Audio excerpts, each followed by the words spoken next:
Assalamu alaikum. Замандаштарым, мекендештерим. Аябай ысык болуп атат.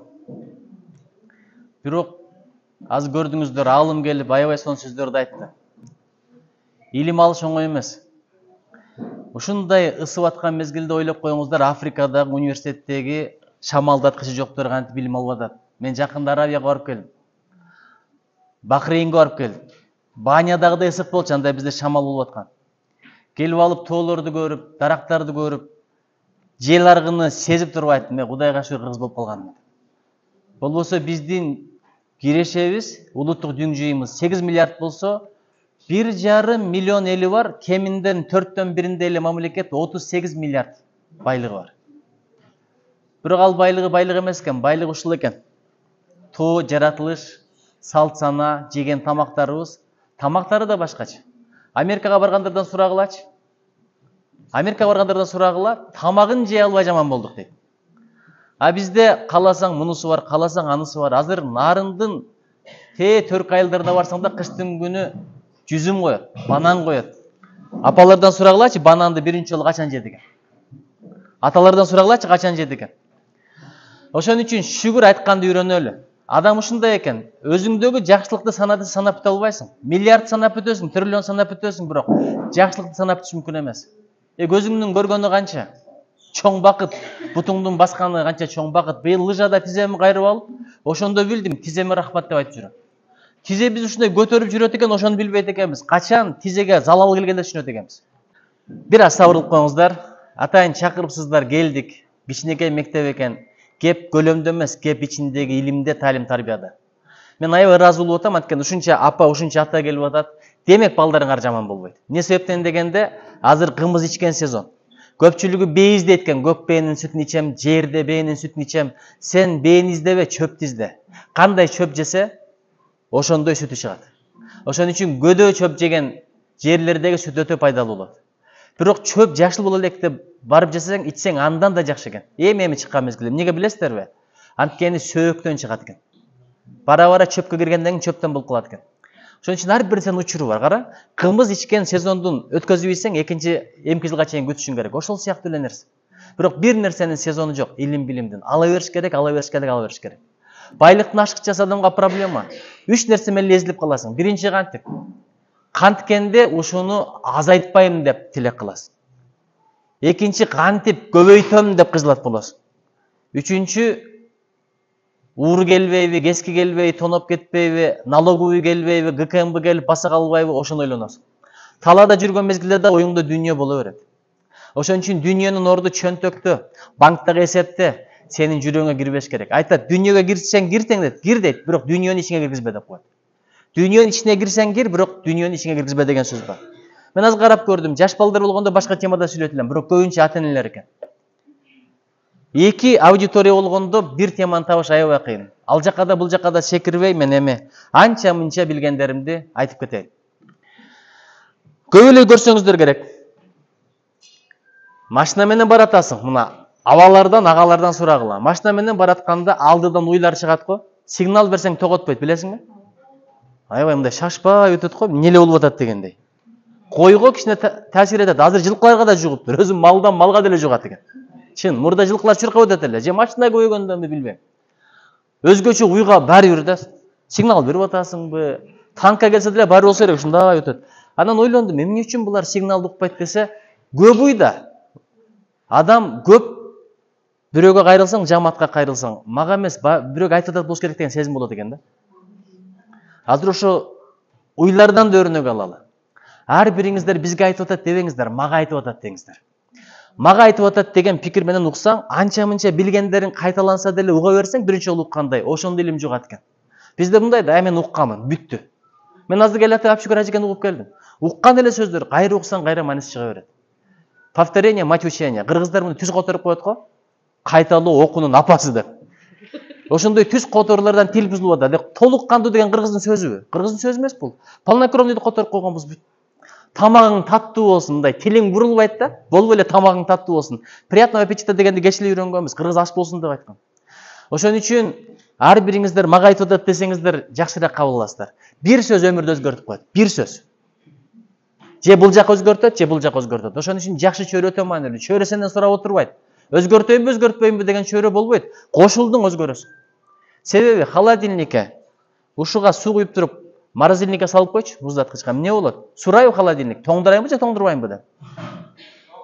Сурабайт, болду, бүттү. Көбүрлөр ойлойт, мен бул чөйрөдө жүрө берем, жакшы ойдон кала берем. Мен айланайын, бул деген сөз жамгырга чыгып, кийимим кургак бойдон келет деген эле сөз. Ошого биринчи балдарга кеңешим, балдарым, жакшы чөйрө тапкыла. Жакшы чөйрө тапкыла. Ата, апа баланы аңдыш керек. Азыр бириңди бириң аңдыйсың, балаңды аңдыбайсың. Балаң менен ишиң жок. Телефонду берип койдуң, биз 17-18 жашта угуп алып чалкабыздан кеткен нерсени 3 жашар бала көрүп атат буякта. Жакшынакай эле нерсени коюп бересиң мультфильмди, бирок бул жактан өзү чыгарып берет кийинкисин. Кайсыны көрөсүң деп. 4-5 вариант чыгат. Бала сөзсүз жаманын тандайт. Ошон үчүн аңдыш керек. Качан бирөөнү аңдысаң бул чоң күнөө. Мисалы, туризм болуп барган мезгилде деле көрүп атпайсыздарбы? Турцияга барсаңыз деле, Ысык көлгө барсаңыз деле, гостиницага киресиз турабы? Гостиницада сенин бөлмөңө эч качан эч ким камера койбойт, бирок коридордо турат. Жеке жашоону аңдыш бул чоң күнөө. Бирөөнү аңдысаң күнөө, өзүңдүн балаңды аңдысаң бул жакшы нерсе. Эмнеге билесиңби? Себеби бирөөнү аңдысаң дагы күнөөгө каласың. Анын жамандыгын көрсөң, бирөөгө айтып бересиң, күнөөбү? Жаманды жашыр, жакшыны ашыр дейт. Бирөөнүн жамандыгын айтсаң, өзүң да жамандыгың ачылат. Бирок балаңдын кемчилигин көрсөң, эч качан бирөөгө айтпайсың, оңдоштун аракетин кыласың. Оңдоштун пикирин кыласың. Айырмасы ошол.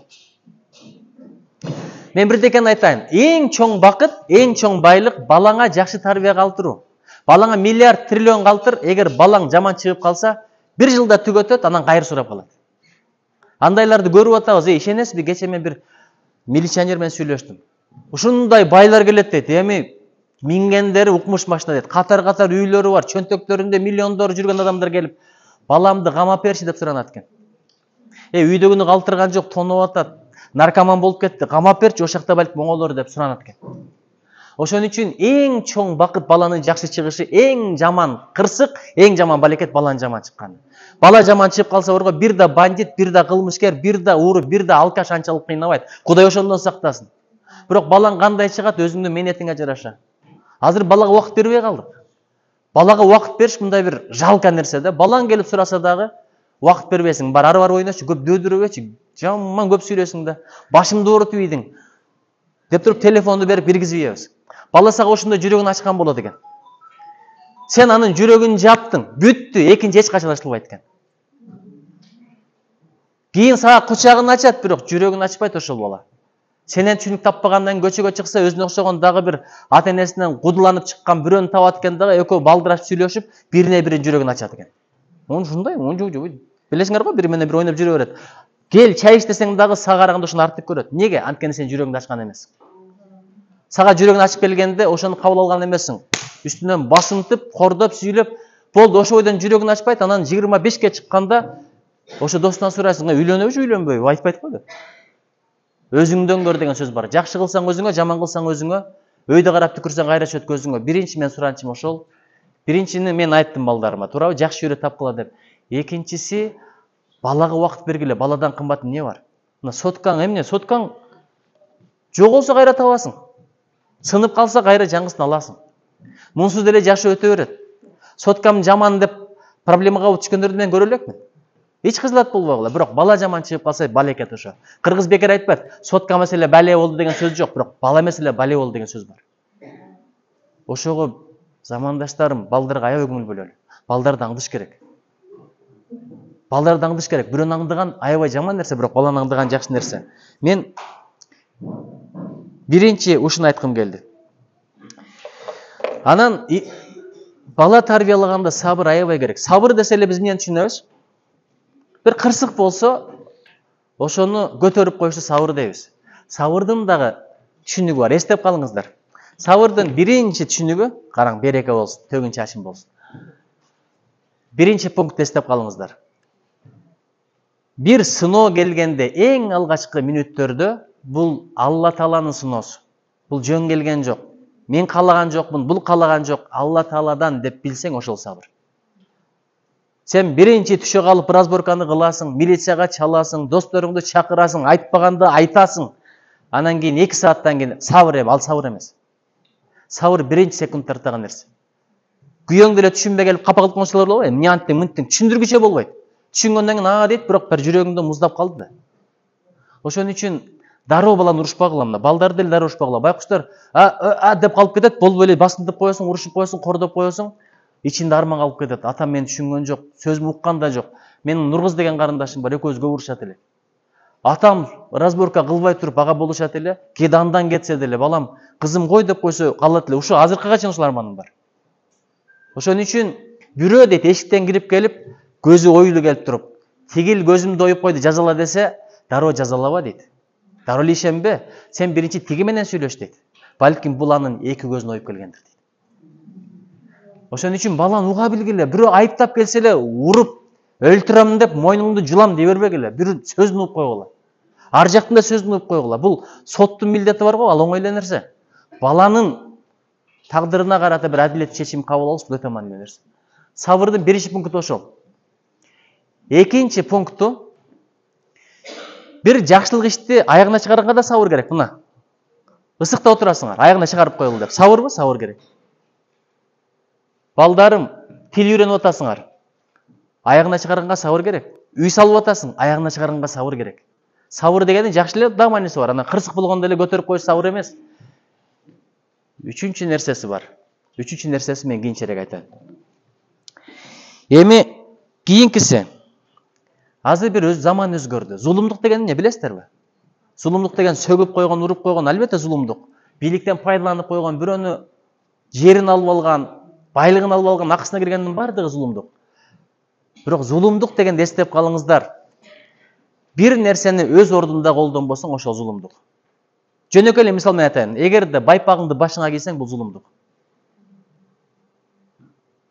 Байпагыңды башыңа кийсең, бул зулумдук болот. Же болбосо Бишкектин чок ортосуна барып алып кой жайсаң, ал зулумдук. Анткени кой жайыла турган жер жайыт, шаардын ортосу эмес.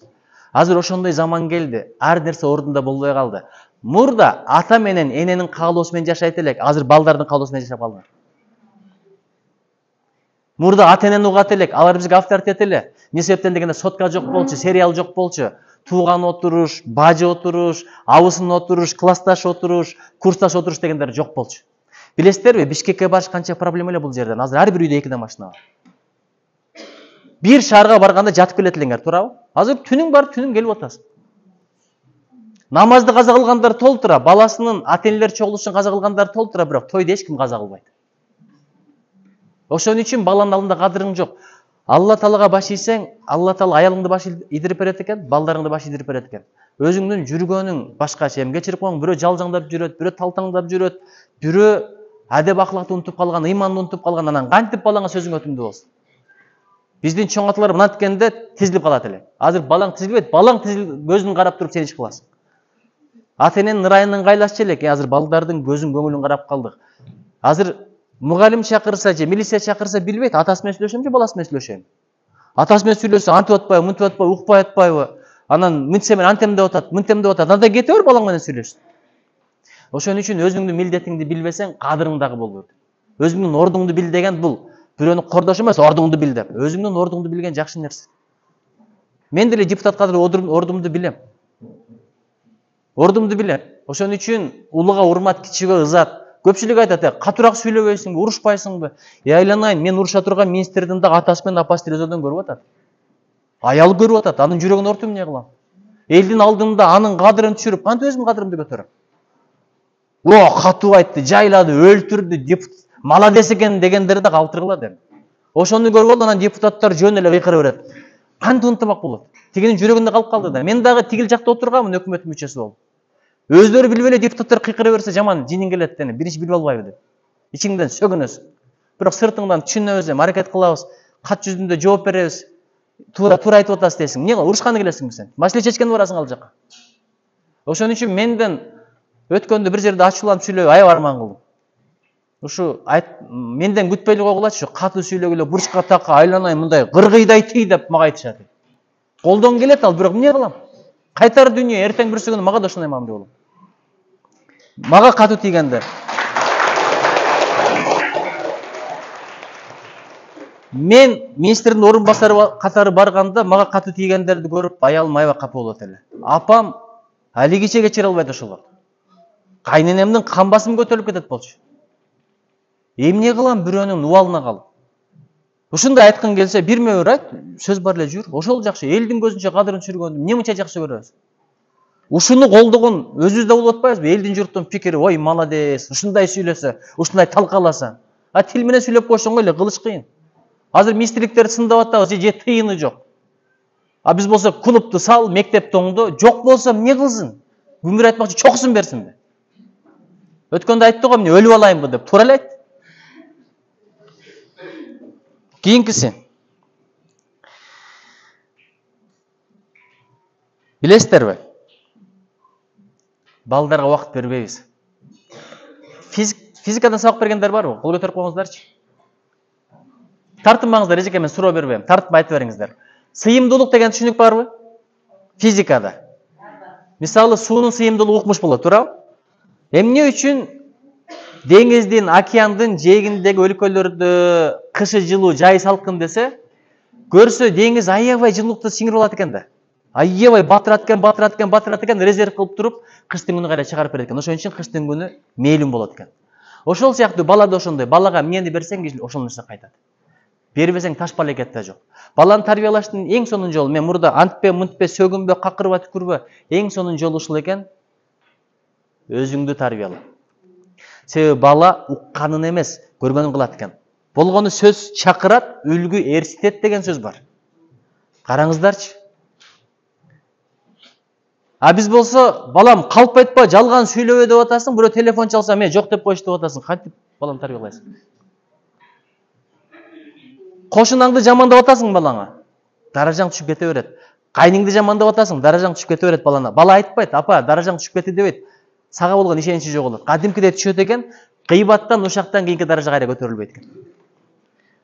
Анан ошол кошунаң, ошол кайның кирип келсе, баланын көзүнчө бети башынан өп, келип турсаң, биз сени жакшы көрөбүз деп атасың. Баланы мындай, биз айтат го мындай. Баш тайып калат экен. Болду, анан кантип сөзүң өтөт? Ошон үчүн биринчи өзүңдү кара, өзүңдү тарбияла, эң сонун тарбия ошо. Китеп карап отурсаң, балаң сөз китеп окуйт. Анан өзүң болсо Кемалди көрүп отурасың, жаныңа барса, бар сен китеп оку дейсиң. Нар жак берип алып, бул да бирөөнү көрөт. БТСти көрөт. Өздөрүнөн сурап алабы? Же Blackpinkти көрөт. Же эмне Billion деген чыгыптыр. Кече айланайын 10 миңден адам, 100 миңден адам топтолуп атат. Же аларда бир талим тарбия деле жок. Азыр адамдардын ою, пикири такыр башка жака кетип калды. Дагы бир нерсе. Суранам, тарбиялаганда жаман кулк мүнөздү айтпагылачы, түкүрбө. Эй, ыргытпа дегиче таза бол десең жакшы. Түкүр, анан бөө деп атпайсың, түкүрүк биринчи кирип атат, анан кийин бөөсү болуп атат. Анысы да бөө болуп калып атат. Ыргытпа. Яны мисалы карасаң, өч алба дегенден көрө кечирип кой. Позитив жагын сүйлөш керек. Бүгүн эртең менен бир сонун нерсени уктум. Жакшы бир мотиватор агайларыбыздын бири Мыктыбек Арсанбектен агайыбыз бар. Ошол киши сонун нерсени айтып аткан экен. Мен эртең менен спорт кылып атканча угуп койдум. Адамдын дейт, аркага тарткан сыпаттардын бири кечигүү дейт. Кечигүү деп атат. Экинчиси создуктуруу. Бир ишти баштагың келдиби? Пландап жүрө бересиң. Өткөн жылы пландагансың, аркы жылы пландагансың, бирөөгө айтып койгонсуң. Баягы эмне болду десе, ойлонуп атам азыр, как раз пландап атам. Жүрөсүң дагы деле. Создуктурбай башта. Көз коркок дейт. Болбаатыр. Баштай бериш керек экен. Мен деле депутатка эмкиде коем дедим эле, эмкиде дагы проблемасы чыгат. Эмне болсо ошо болсун деп туруп, мына бир кандидат отурат. Ач калган, кеч калгандар деле топтодум, бизге эч ким келбейт экен байлардан. Алар бүт жанагы чоң партияларга барышат экен, бийликтин партиясына өтөт дегендерге акчаларын көтөрүп алып. Анан кантип барабыз деп, ал жактан бул жактан сыр бербей отурабыз, мындай өтүп кетчү деп болуп эле. Ошентип отуруп, миллион сом топтогон күнү айттым, биз барабыз деп. Миллион сом топтош бир партияга кыйын болду, мага аябай кыйын болду. Биздин бир партия кетирген чыгашаны айрым партиялардын бир тарапкери 2 эсе көп кетирди. Ошого карабай Кудай деп бардык, рахмат колдоп бергениңерге, чоң рахмат, Кудайым колдосун. Ошон үчүн өч алба дегенден көрү кечирип кой деш керек. Бул жакшы нерсе болот. Чоң рахмат. Кечирип кой, кара мындай позитив да. Анан айтып атпайбы? Биринчиси дейт, кечигүү аркага тартат дейт. Экинчиси создуктуруу дейт. Үчүнчүсү кенебестик. Кыргыз мурдум балта кеспейт деп коебу, тоң моюн деп коебу, ошол тоң моюндуктун айынан проблемалар көп болуп атат. Анан ошону мен тескерисинче позитивдүү кылып көрдүм да, алдыга кетем десең, дайыма убагында кел. Жакшыраак болобу экен? Эми жакшыраак деп айтпайм, бирок башкачараак кылдым. Бир нерсени өз учурунда башта. Создуктурба дегенден көрө өз учурунда башта, мындай кечиктирбей башта. Анан үчүнчүсү кенебестик кылба эмес, сезимтал бол, кыраакы бол. Ар нерсенин позитивдүү жагы бар. Бирок мен абдан ыраазы болдум ушул сабагын. Такыр укчу эмес элем, бир жолу ачыла калгандан уга көрдүм 3 нерсе. Күн сайын пайдалуу нерселерди угуш керек. Эң жакшы кулак кайсы дейт? Насаат уккан кулак. А бизде бирдеке болсо эле билем аны. Бүт эле билгендер. Билбеген эч ким жок. Акыбалыбыз каякта? Баары эле билишет. Карасаң мен аны билем. Койчу, текебердик ушул деп коет. Акыйкатты кабыл албастык, бул текебердик. Өзүң билбейсиң, бирок тигин алдында кем болгуң келбейт да. Ошон үчүн өспөй деген адамдар. Ушу япондор менен сүйлөшсөң, бирдеке айтсаң, мындай укпайт алар. Хай деп отуруп ичеги чачагынан бери чыгарып алат.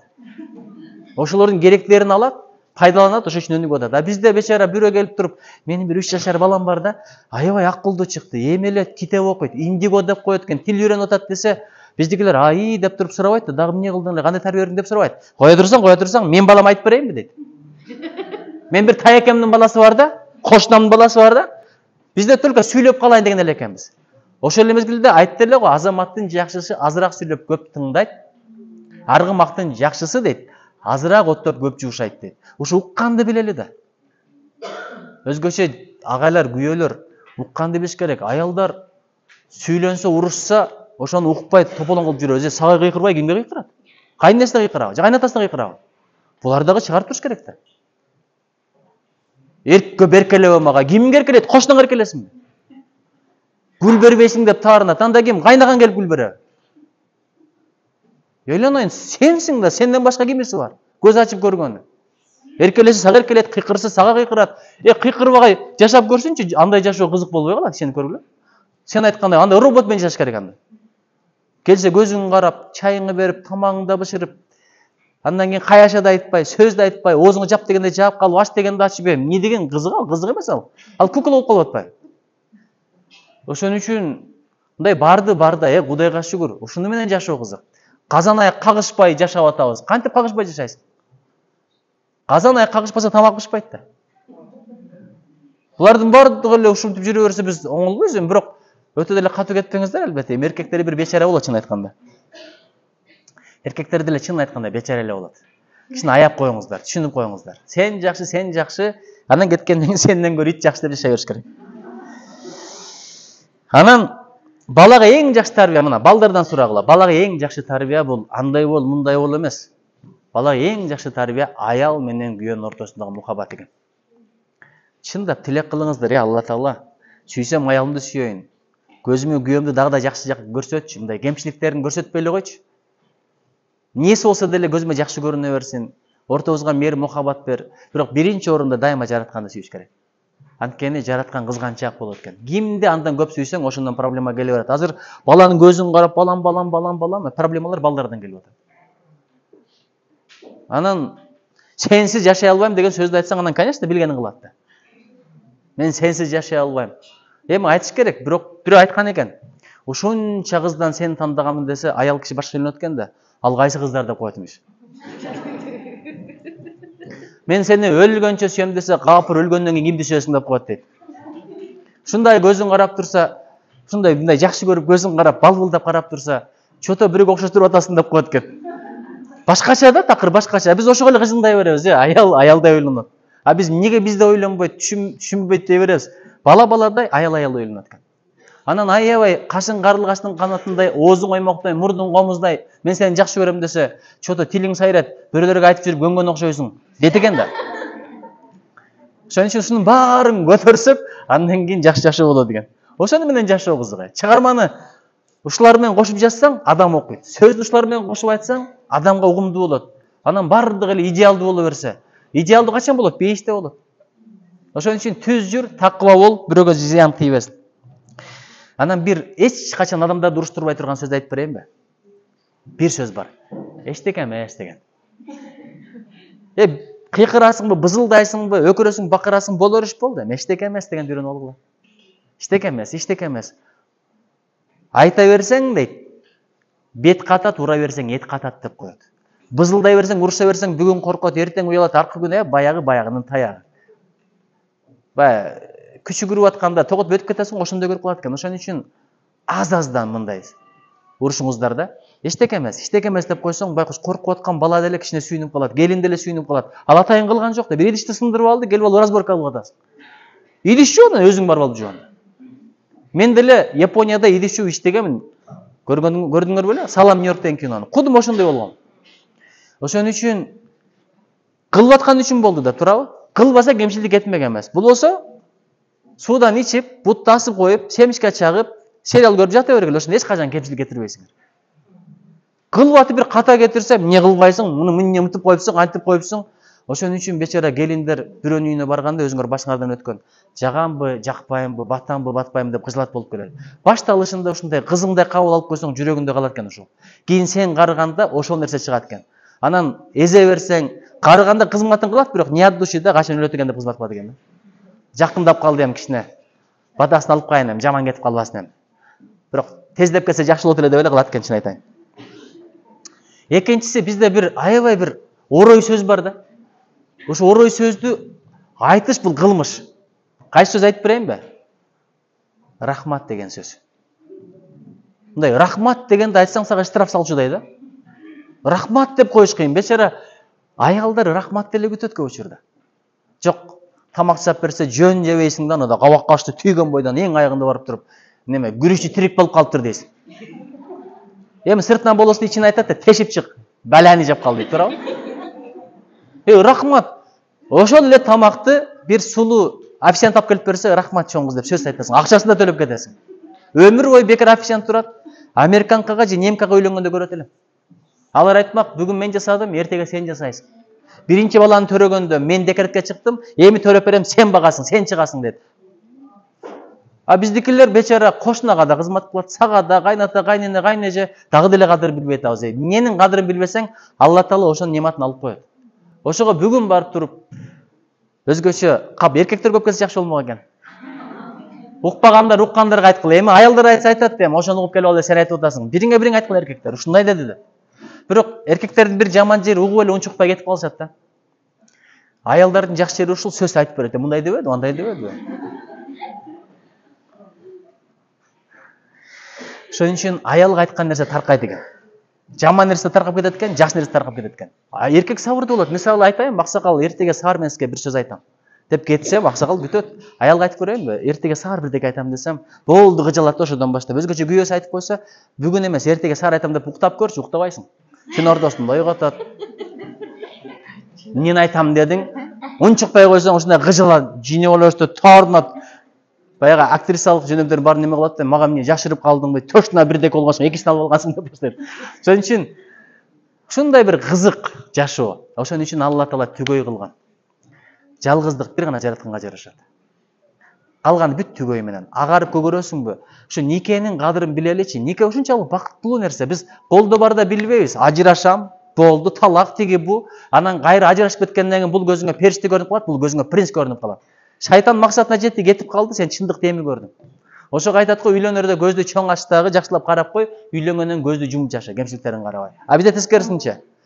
Көздү жумуп туруп сүйөсүң, алба десе, жок, мен только ошого үйлөнөм. Кемчиликтерин да көрбөйсүң, болду. Үйлөнгөндөн баштап жакшылап карайсың да, мынтипчи. Мынягыңда бар беле деп. Бул ушунчалык.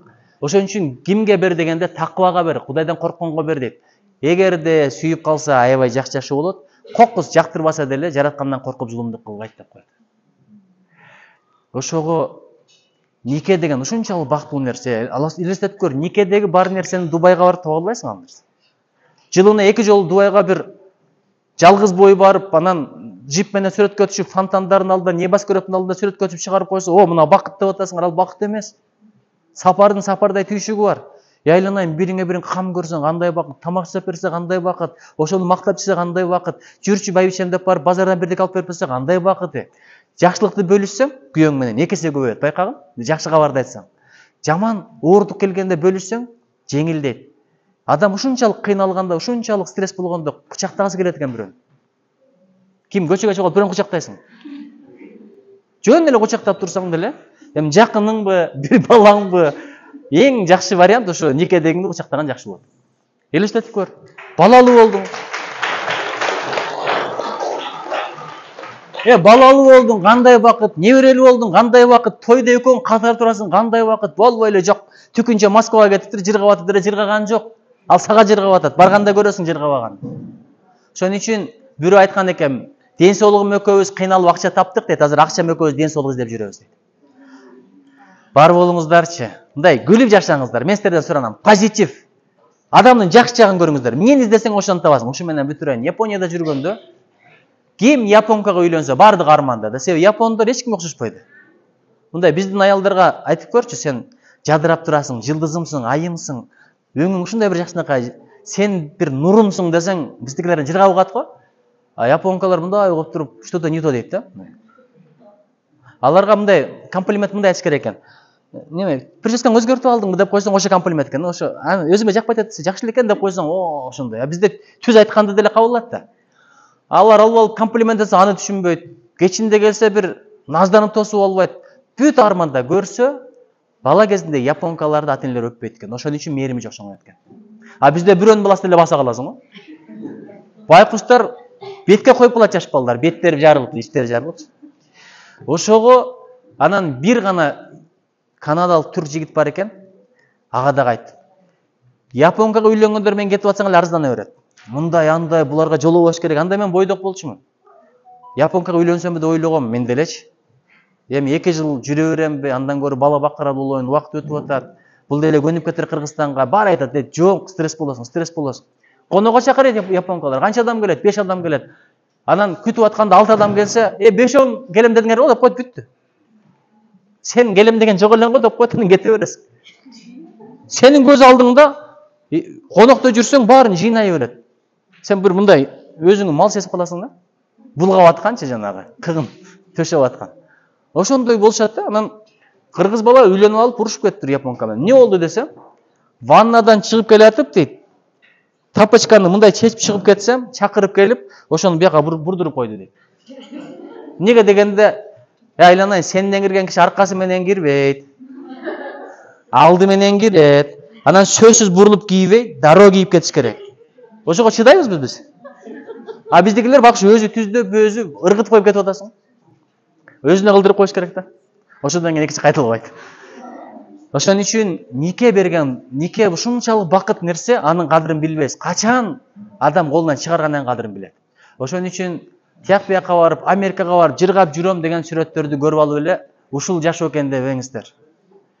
Кудайым позитивдүү кылсын, жакшы жагын издегиле. Ошол түрк айтып атпайбы? Японкалар ушундай экен го десем, досум деди. Эмнесин издесең ошону табасың деди. Жакшы жагын издесең жакшы жагы толтура, жаман жагын издесең ал жагы да толтура. Араңарда идеалдуу ким бар? Эч ким жок. Мен депутатмын, жаман жагымды издегиле табасыңар, толтура. Жакшы жагымды издесеңер, балким ал деле бардыр. Роко деген тоого бар, 800 метр бийиктикте. Ушундай сөмөм менен тосуп койдум. Роко тоосун сөмөм тосуп калды. Мына булайымды залдын жарымын тосуп калды. Болбосо менин сөмөм чоңбу же залдын жарымы чоңбу? Тоо чоңбу же сөмөм чоңбу? Ошондон бир тыянак бул жерде жазылган. Адамдын жакшы жагы сөмөйдөй болсо, жаман жагы тоодой болсо, сөмөйдөй жакшы жагын карай бер, айта бер, Кудай кааласа, ошол тоодой жаман жагын тосуп коет.